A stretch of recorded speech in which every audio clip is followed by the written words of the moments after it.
Good morning, YouTube. Today we're going to do a major service on my Ferrari 575. So are you recording all of the nefarious activities? If you're new to the channel, my name is Dan and this is my garage, and this channel is all about the supercar ownership experience. In this 575 we converted into a manual transmission, but it hasn't had a major service in quite a while, so we need to do the timing belts and all that stuff that goes with it. Yeah, I hate timing belt services. They're kind of scary because if you screw them up, well, you're going to blow up the engine or at least smash a bunch of valves. Another thing is we're going to fix a few other things while we're in there, and while we have the timing belt out and all the other stuff out, it's a good time to fix a few other things, so we'll show you all of that. So stay tuned, like, share, and subscribe. We do appreciate that, and better yet, share this video with someone you know. Appreciate that, because that helps get the word out and spreads our channel, and well, you know, this is cool stuff. All right, we've got the parts laid out. So this is actually a kit from Ricambi America, so it comes with everything you need except for like the oil and coolant and stuff. But you can see we've got like the pollen filter, we've got air filters, we've got the actual timing belts themselves, we've got the pulley kit, we've got the intake gasket, we've got valve cover gaskets, the timing cover gaskets, we've got oil filters, we've got more gaskets, a bunch of O-rings, more O-rings and gaskets, more O-rings and more seals. And then we have this right here is the water control valve for the heater.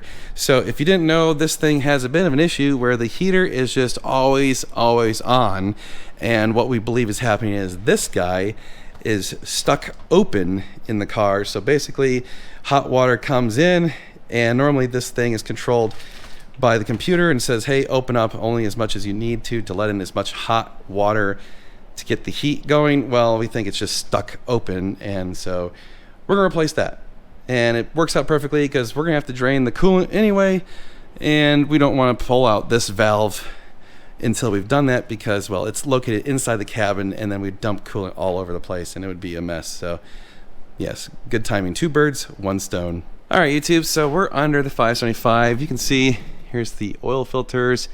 Right there's the oil drain plug, and then the dry sump is up here in the front.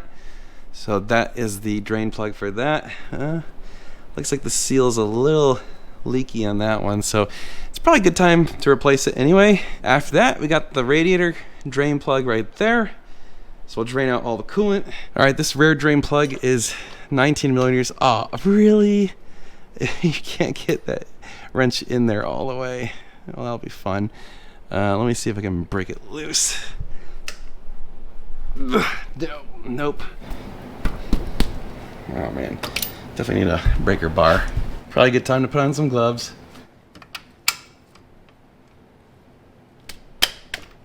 There we go. Alright, not too bad. Alright, next is the oil sump. So, alright. This one's gonna have a lot more oil. Alright, next up is the oil filters. Two of them.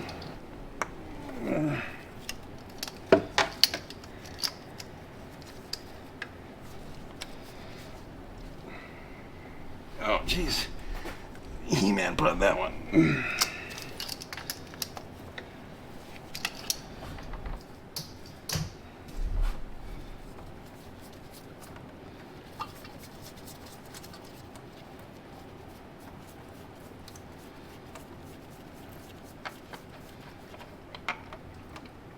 Okay, put in the new filters, and you can see I labeled them 9/23, so it's September of 23.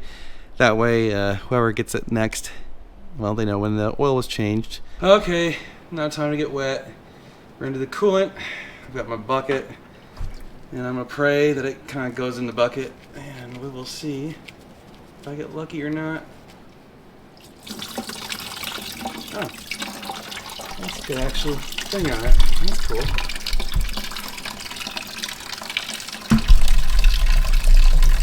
Alright, so all of the coolant is drained out of the radiator, probably about like most of the block, not quite all of it.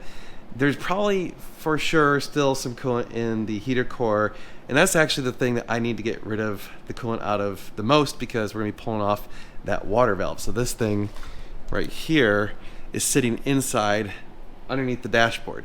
So what I'm gonna do is I'm gonna lower the car and we're gonna turn on the heater, and there's a little water pump, and it should hopefully purge out some more of the coolant. And the only thing we're gonna do is maybe pressurize the coolant system with just some compressed air and see if we can spray out some more of it. So we'll give it a shot. Okay, so we just need to key it on and then turn on the heater. So okay, reach in here. All right, and turn the heater. All right, now that should be running the little auxiliary pump, but I don't see any coolant coming out. Yeah, you can definitely hear it. Might have to pressurize it while we're doing this.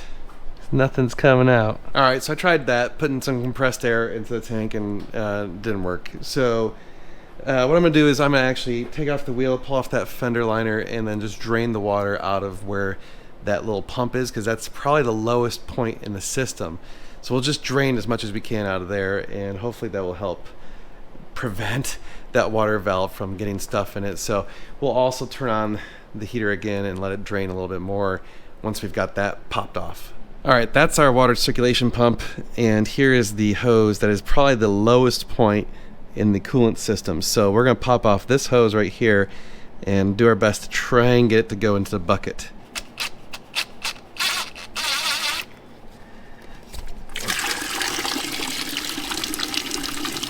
There we go.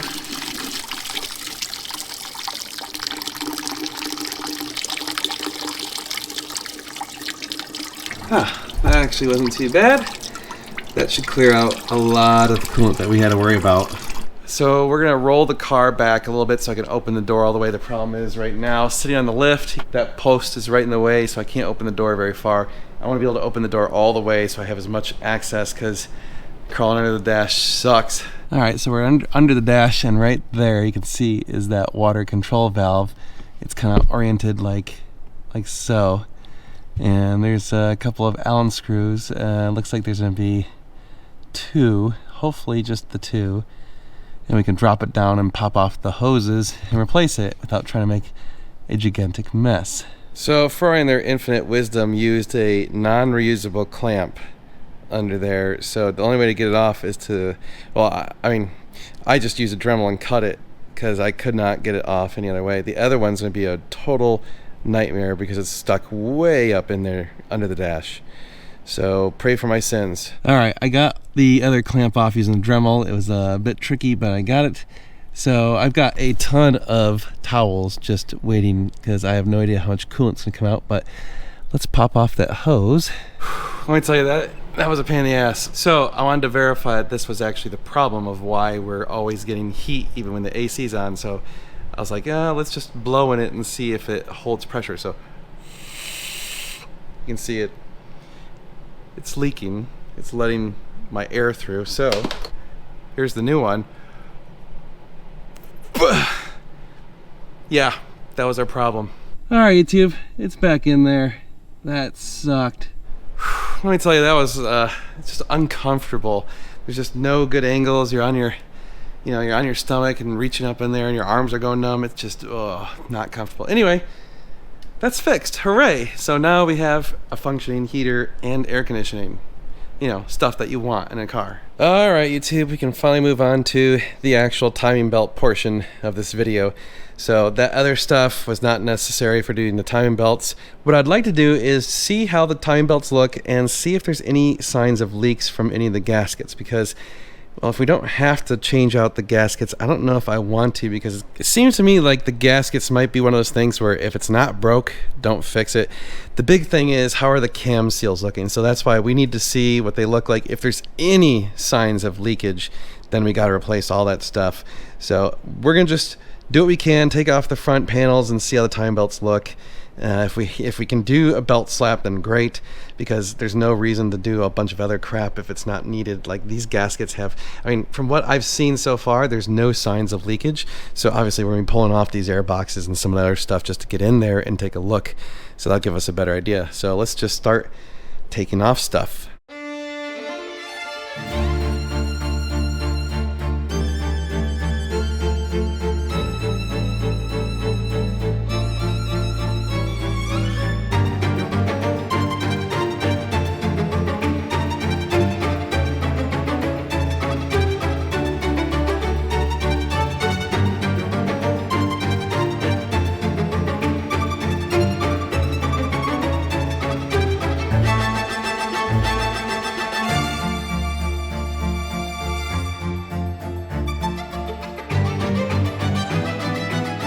Alright YouTube, so we've got the right hand side valve cover or timing belt cover off, and it does feel a little bit loose. I'm glad we're doing this. I mean, it's not terrible, but it shouldn't be able to move that much, so that's not great.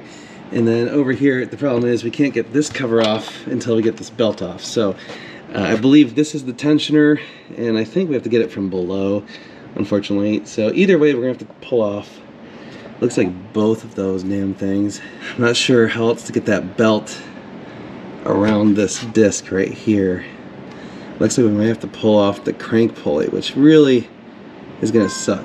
Dang, that's a suck. I don't know if you can slip it between there. Probably not. Nope, doesn't look like it. Okay, YouTube, so we are under the car again, and we need to get off the accessory belts. So right there is, whoops, right there is one of the tensioners. That is the one that removes the right-hand side belt, and the other tensioner is up there. And so we'll just loosen those, pop those belts off, and then reassess if we got to get that plate off or not. And the crank pulley, I hope to hell we don't have to take off the crank pulley. That would be a bitch. Alright, so you can see we've got the alternator loose. I just want to show you to do this, you gotta unscrew or loosen this bolt right here. It's a 8mm, and then right here is a nut. This is 17mm. You gotta release that, and then you actually then you can do the tensioner right here. And so now the belt is loose enough that I can pop it off, so we can push this up out of the way. Okay, to get this belt off, this is I think it was a 19mm, and you have to loosen up this nut up here, and then loosen this bolt, and it pushes it up to give it slack. So it's a bit different than that one. But there you go, we got both those belts off, and I was just kind of checking, making sure everything spins really nice and good. So none of these seem to have any issues, so that's great.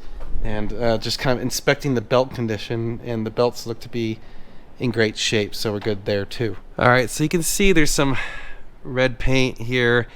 I'm assuming they probably used that to mark when they were aligned together, because well, there's also some red paint here, but this seems to be further away. There's red paint there and there. I don't know if they're using that to mark top dead center. There's also a mark there and there and there. So there's marks everywhere. The belt, honestly, yeah, it's not terrible shape, so that's the good news. I guess we were definitely overly cautious on this particular belt service. So I'm still trying to determine how to get these damn things out of there. I think I do have to pull the crank pulley, because look at the clearance right there is just 0. Okay, so I was doing a little reading, and you do have to pull off that pulley to get the time belts off. We gotta lock the crank somehow. We're probably gonna have to jam something into the flywheel. Okay, it took a long time, but I got the crank pulley bolt off.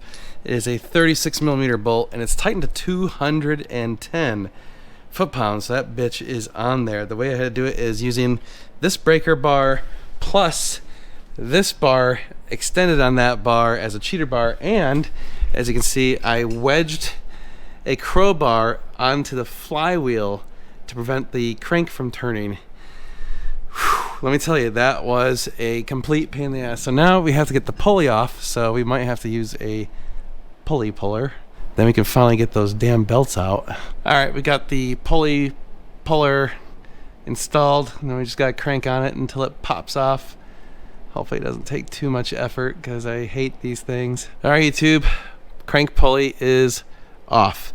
Actually came off surprisingly easy. You do have to remove the accessory pulleys right there and right there. Now we can go drop the car back down and finally actually pull off the cam belts. Woohoo! So I'm just about to pull off the belt, and before I did, I wanted to show you. So I got vice grips holding it. I marked the teeth closest together just in case. It shouldn't move, but just in case. And then I took a screwdriver and jammed it into the pulley. First you gotta loosen the pulley nut, and then you jam it over, and then I tightened the pulley nut just so it wouldn't move. So now I'm gonna slide it off.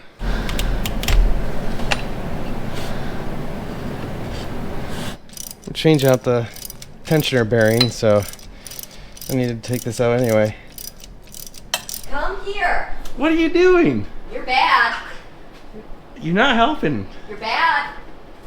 Sebastian, you come here. Naughty little man. He just got his bath. Oh, okay. You naughty? Yes.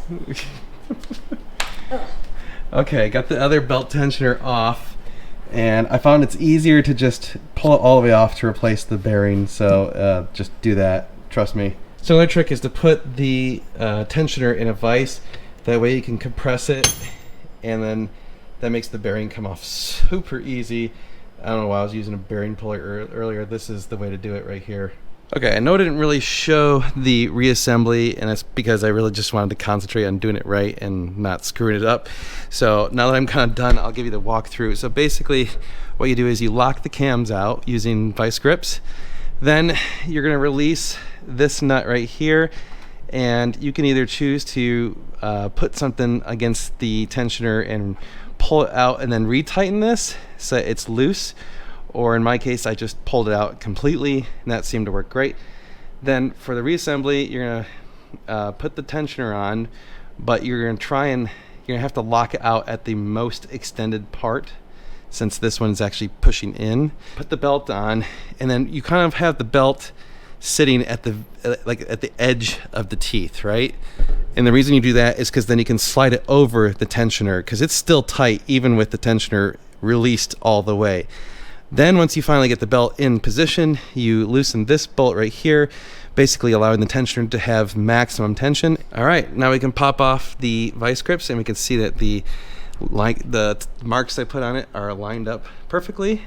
So now what we're gonna do is we're gonna put back on the crank pulley, and then we're gonna spin the engine manually a few times, and we're gonna kind of wait to see the maximum squeeze on the tensioner, and that's where we want to tighten it. So basically you leave these loose, right, so that the tensioner can still apply tension. Oh, this one needs to be loosened a little bit. There. All right, so these are both hand loose, and that means that the tensioner can squeeze as much as possible, and we want it to squeeze as tight as it can while we're spinning it, and we kind of look for that and then tighten it down once it hits that part. Make sense? Good. All right, we got my big mamma jamma set to 210 foot-pounds. It's one of the few times we actually get to use this big-ass torque wrench to its actual capacity. It's actually rated for 250. So let's lock out the crank and tighten it down, and then we can start putting on belts and stuff. Okay, first belt is on, nice and tight. I know like you're supposed to do like the harmonic thing. I don't have that tool, but that feels pretty good. So now let's do that belt. All right, both belts are in, so now we can kind of start buttoning up stuff from the top side. Well, I'm a dumbass. I forgot that you need to have this belt off in order to reinstall the timing belt cover. So now I need to pull back off that belt in order to put back on the timing cover. This one, however, you can actually just shove on the cover even with the belt on there. So one step forward, one step back, one step forward. Okay, YouTube, I guess it was 4 steps backward, 1 step forward, 2 steps backwards, a half a step forward, because this belt right here needs to go over here. So I have to pop that off again for the 3rd time. I am really getting sick and tired of that damn belt. Okay, finally after 3 tries, got the stupid belts on, got the radiator hoses on, so now we can put back in the air boxes. Then we gotta fill it with oil and coolant, and I think that's it. And then we cross our fingers that we didn't blow it up. Okay, we got everything else done. Last thing we're changing is the pollen filter. You can see this thing is just gnarly, absolutely disgusting. We're gonna go with the new one. So you can see, yes, we got everything here all set. I thought I had to pull this trim, but you don't. So the pollen filter actually just sits right there. Super easy to get to.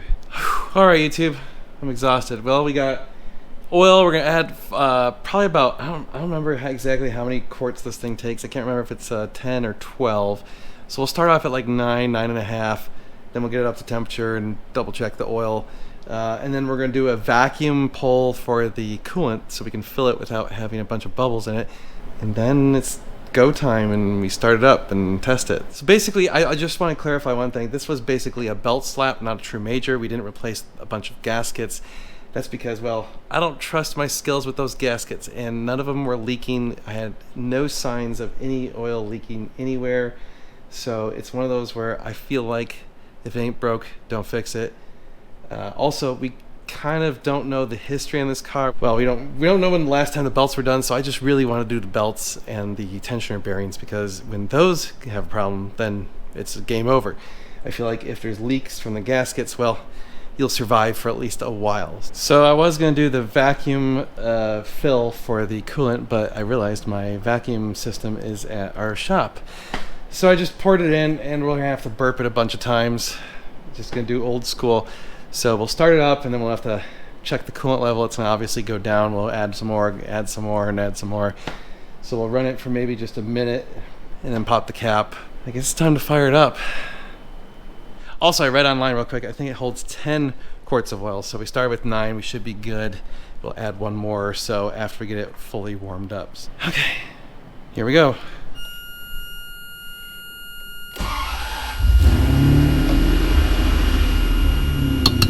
Well, we got good oil pressure. Started right up, and it did a grenade.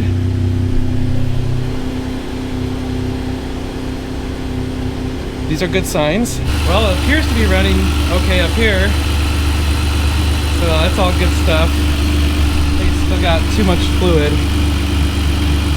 Oh yeah. Got a little bit too much to pee out some extra, so that's okay. Probably got some air in there. Alright, so we've got good oil pressure. The temperature is holding nice and steady. So that's great. I was just kind of waiting for the coolant just went down, the coolant temperature, so that means the radiator must have just opened.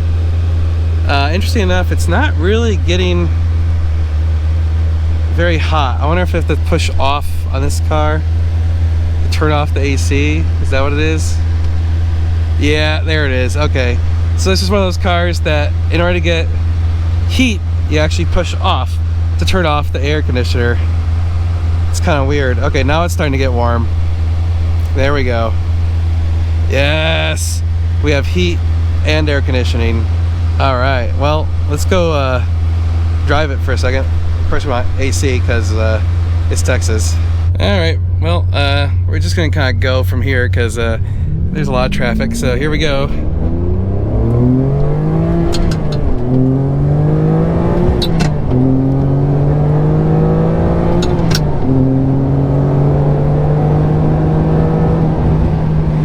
Yep, I think the belts work. Celebratory honk. Alright, we got the oil nice and up the temperature, so now we can actually check the oil when we get back home.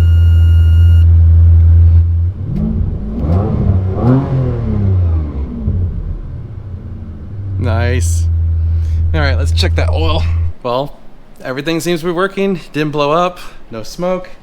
Gotta figure out what the check engine light is, but I don't think it's anything big. It's probably something electrical because the car's been sitting so long. But there you go. Belts are working, AC's working, heater's working, parking brake's working. Everything's working. Oh my God, it is ready to go. So I think that means I need to go out and drive it. It's a badass car. So anyway, I would call this a timing belt service, not a major service. This isn't what they would do at like the 30,000 mile interval or whatever. Again, none of the gaskets were leaking, no signs of leaks anywhere, so I think it's going to be fine for quite a while, certainly for the next 5 years, which is how long those belts last. Oh, as far as the coolant, we're using Zerex G05. For the oil, we're using Pennzoil 5W40 Euro Platinum. The belt service kit comes from Ricambi America, so that's where you can get all that stuff. There'll be links in the description below. But if you guys like this sort of content, please like, share, and subscribe. Consider sharing this video with your friends. And of course, you can buy parts and services from us at normalguysupercar.com. And you can even buy cars from us, such as this car, at ngsupercars.com. So check it out. Or if you want to buy something from us and you don't see it, send us an email, sales@ngsupercars.com, and we'll get you set up. But that's going to do it for this video. Thank you so much for watching. We'll be doing a lot of cool car stuff, so you're going to want to stay tuned. It's going to be sweet.